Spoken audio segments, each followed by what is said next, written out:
السلام عليكم ورحمة الله وبركاته. اللهم صل وسلم وبارك على سيدنا محمد وعلى آله وصحبه وسلم. ازيكم عاملين ايه؟ يا رب تكونوا بخير. النهارده هعمل معاكم طريقة جديدة للطرب. الطرب دوت بيبقى فرش دهني، بيبقى منطقة البطن للخروف. طبعا اول ما بيتذبح بنروح واخدينه او بتشتري من عند الكبابجي.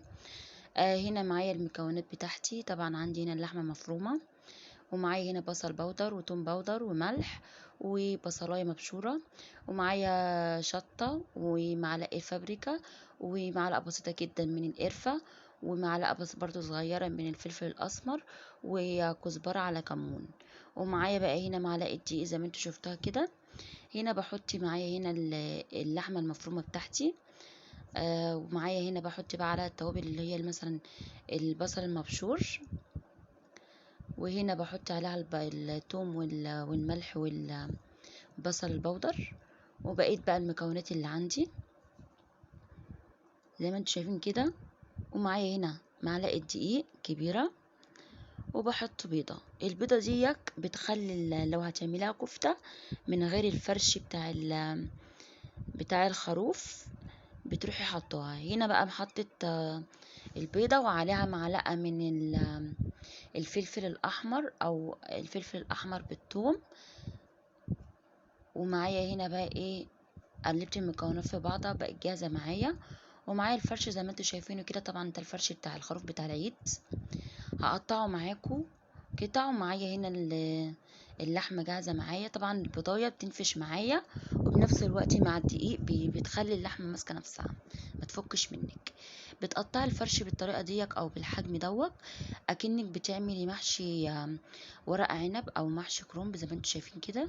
وبتحطوا فيه على قد يعني حته الكفته، وبعد كده بتلفوا بالطريقه ديك لحد ما تخلصوا الكميه اللي انتوا عاوزينها او الشكل دوت كده. خلاص بقى جاهز معايا. بدهن بقى الصينيه على بالسمنه، او ممكن ما تدهناش عادي عشان هو اصلا هو اصلا فرش دهني، فممكن ان هو ينزل منه برضو حاجات من ديك، فمش هيلزق ما تقلقيش. هنا بلف معاكم كده واحده كمان لحد ما اخلص معاكم الكميه. وبعد كده بتحطيه بالفرن لحد ما ايه، على درجه حراره 180.